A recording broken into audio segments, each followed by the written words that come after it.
మోకాళ్లలో గుజ్జును పెంచి నొప్పిని తగ్గించి సర్జరీని దూరం చేసే ఫ్రీడమ్ వాక్. చూసిన తర్వాత దీంట్లో అంతకు మించి అనిపించే కంటెంట్ ఉందని అర్థమైంది. Thank you. అయితే యాక్చువల్‌గా ఇదంతా కూడా ఒక గోదావరి స్లాంగ్‌లో జరుగుతున్న ఒక కథ అని మాకు అర్థమవుతుంది. అయితే రీసెంట్‌గా పవన్ కళ్యాణ్ గారు పిఠాపురం నుంచి పోటీ చేసినప్పుడు ఆయన చెప్పారు. ఇండస్ట్రీ మొత్తం ఇక్కడికి వస్తది. మొత్తం ఇక్కడి నుంచి జరుగుద్దని చెప్పి. సో, ఆయన ఇప్పుడు ఎవరిని అడిగినా కూడా మేము పిఠాపురం ఎమ్మెల్యే గారి తాలూకు అంటున్నారు. బట్ దానికి ఫస్ట్ మీరు అనుకోవచ్చు అనమాట యాక్చువల్లీ పిఠాపురం ఎమ్మెల్యే గారి తాలూకు ఎప్పటి నుంచి. స్టెప్ కమిటీ కుర్రాళ్ళు సినిమాతోటి నేను వేస్తున్నాను పిఠాపురం వైపు లేకపోతే గోదావరి వైపు. సో మరంటే అక్కడ ప్రీ రిలీజ్ ఫంక్షన్ అక్కడ ఏమైనా పెట్టి you are reading my mind. Pawan Kalyan గారిని you are reading my mind.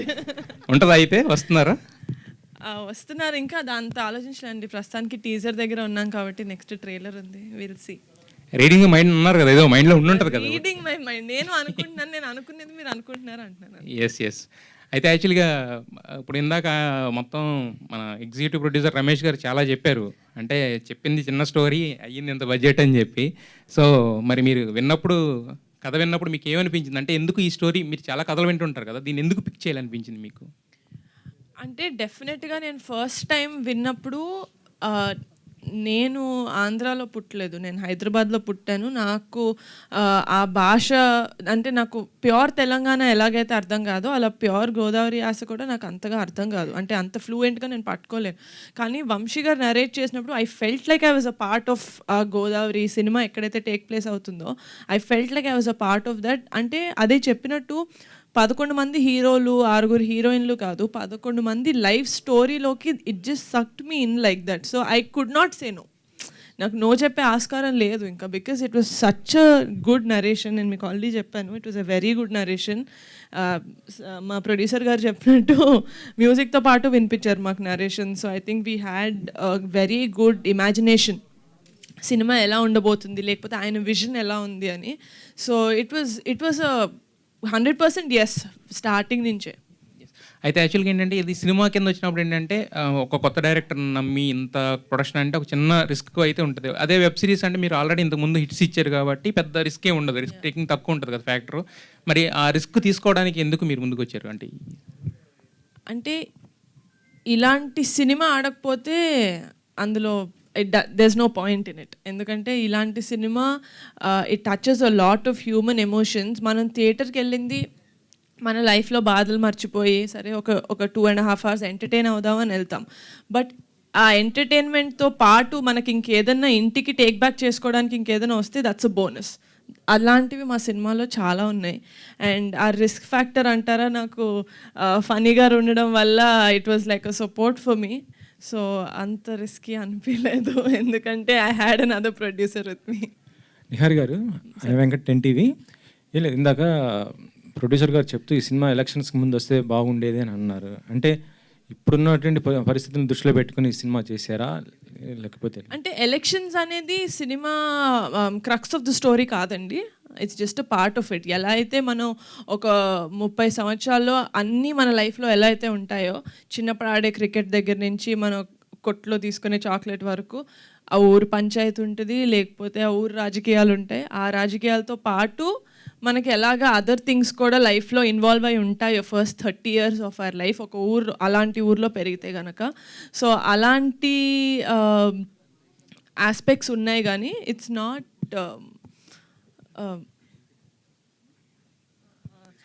Not completely based on politics. అంటే ఇటీవల చూసాం మనం మంజువాల్ బాయ్స్ కానీ లేకపోతే మేము ఫేమస్ ఇలాంటివి వచ్చిన కాన్సెప్ట్స్ వచ్చినాయి ఆల్రెడీ. అంటే ఇలా ఉన్నట్టు స్టోరీస్ కదా, వాటితో కంపేర్ చేస్తే ఇదే ఉంటుంది.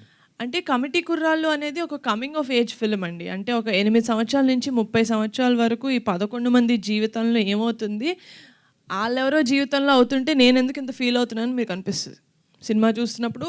You don't disconnect from the character, you will connect with the character. ఇప్పుడు శివ అన్న క్యారెక్టర్ ఉంది, సుబ్బు అన్న క్యారెక్టర్ ఉంది, సూర్య అన్న క్యారెక్టర్ ఉంది. ఈయనకి సుబ్బు హీరోలా కనిపించవచ్చు, సో ఎండ్ వరకు ఆయన సుబ్బుతో కనెక్ట్ అవుతారు. మీకు శివ అనిపించవచ్చు, మీకు సూర్య అనిపించవచ్చు. సో అలాగా ఒక అమ్మాయిలాగా నేనే ఒక బాయ్ క్యారెక్టర్ ఒక 2-3 క్యారెక్టర్స్ కనెక్ట్ అయ్యి నా ఫ్రెండ్స్ గ్రూప్లో this is how I am అనిపించింది. కాబట్టి I think the connectivity is very much there ఈ సినిమాలో. డైరెక్టర్ మెగా డాటర్స్ అంటే నిన్న చూస్తుంటే నేను సుష్మిత గారు కూడా ఓ సినిమా వెబ్ సిరీస్కి ప్రొడ్యూసర్ చేశారు. ఇప్పుడు మీరు ఇద్దరు ప్రొడ్యూసర్ ఇటే ప్రొడక్షన్ వైపే ఉన్నారు కానీ ఆన్ మీదకి ఏం రావటం లేదు ఇంత. ఒకటి తమిళ సినిమా ఆల్రెడీ ఇంకొక సాంగ్ బ్యాలెన్స్ ఉందండి, అది చేస్తే సినిమా రిలీజ్ అవుతుంది. వాట్ ద ఫిష్ పోస్టర్ మొన్నే నా బర్త్డేకి రిలీజ్ అయింది. అంతా ఇన్ ప్రొడక్షన్ ఉన్నాయి.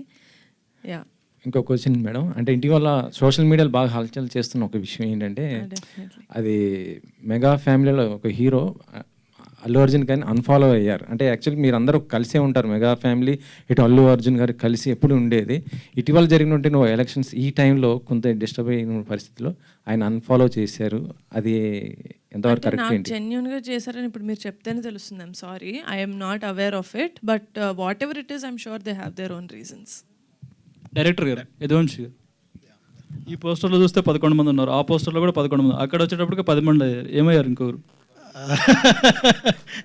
మిస్ అయ్యాడండి ఫోటోషూట్లో. ఫోటోషూట్లో మిస్ అయ్యారా, సినిమాలో మిస్ అయ్యారా? ఎవరో లేనట్టు, ఒక్కరు కాదండి, ఇద్దరు లేనట్టున్నారు. 10 మంది ఉన్నారు అక్కడ. 10 మంది ఉన్నారండి. లెక్క పెట్టి అడుగుతున్నా.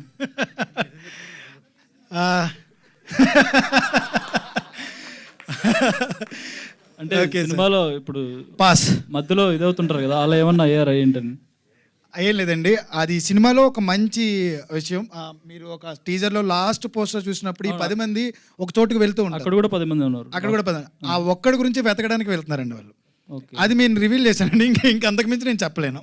ఓకే. ఇంకోటి ఈ గొర్రెలు సాంగ్లో మా ఎలక్షన్ టైంలో మందం మీద ఎవరు అంటే A1 గడు అమ్ముతున్నాడు కదా, ఆ A1 ఎవరు? సుధాకర్ అని ఒక క్యారెక్టర్ చేశారండి, రమణ భార్గవ్ గారు అని, ఆయన పేరు ఏమనగా పెట్టామండి. అంతకుమించి అంతేనే, ఇంకా వేరే ఇంటెన్షన్ ఉందా? అది ప్రొడ్యూసర్ గారు మీరు చెప్పండి. సార్ అలాంటిదేం లేదు, A1 అని పెట్టాడు, నాకు కూడా తర్వాత ఆ పాటలోనే తెలిసింది.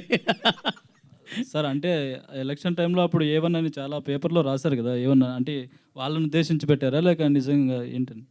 నాకైతే తెలియదు సార్ ఆయన ఇంటెన్షన్ ఏంటో, నాకైతే చెప్పలేదు. మరి మా వాసి ఏ ఇంటెన్షన్ నా మరి అయ్యి ఉండొచ్చు, మరి తెలియదు నాకు అది. లేదు లేదు, ఇప్పుడుది కాదండి, అప్పుడు కూడా A1 ఉన్నారు. అది అది అది మీడియా మీరు చెప్తున్నారు, మేం కాదు. అంటే ఏం లేదు సార్, A1 అంటే ఊర్లో ప్రతి ఊర్లోనూ ఒకడు ఉంటాడు మనకి. ఆ ఊర్లో ఏదో పని చేసినా కానీ ఆడి పేరు ఉంటుంది, ఆడు అందుకనే ఆడు A1 అంటారు. అంతే, మా ఊర్లో ఒక A1 గాడు ఉన్నాడు, అలా మీ ఊర్లో కూడా ఒక A1 గాడు ఉంటాడు, ఊర్లో ఏదో పని చేసినా ఆడు ఉంటాడు. అలాగా సుధాకర్ క్యారెక్టర్, అందుకని నేను A1 అన్నాను. అంతకుమించి ఇంకా వేరే ఇంటెన్షన్స్ లేవు, అంతే. అనుదీప్ గారు, music director Anudeep. Hi bro. Hello sir. Congrats, సూపర్గా ఉన్నాయి సాంగ్స్. Thank you అంటే so మీరు హనుమాన్కి ముందే కమిట్ అయ్యి ఉన్నారు, మ్యూజిక్ హిట్టింగ్స్ అయితే జరిగాయి అన్నారు. అవును సార్. సో అప్పుడే చేశారా ఈ గొర్రెలు అనే సాంగ్ ట్యూన్ అప్పుడే కట్టారా, లేదు అంటే తర్వాత చేశారా? ఆల్మోస్ట్ ఒక 10 పాటలు ఉన్నాయి సార్, అది చేసిన లాస్ట్ పాట గొర్రెల పాట సార్. ఈ గొర్రెల పాట వలన అంటే రీసెంట్లీ ఆంధ్రప్రదేశ్లో గవర్నమెంట్ చేంజ్ అయింది, పొలిటికల్లీ కొంచెం అవేర్నెస్ వచ్చింది. అక్కడ ఎలక్షన్ క్యాంపెయిన్లో ఆల్మోస్ట్ ఆల్ రూరల్ ఏరియాల్లో అన్ని పాట బాగా ప్రచారంలోకి వెళ్ళింది. చుట్టుపక్కల ఉన్న అంటే బెంగళూరు, చెన్నై అక్కడ ఉన్న వాళ్ళందరూ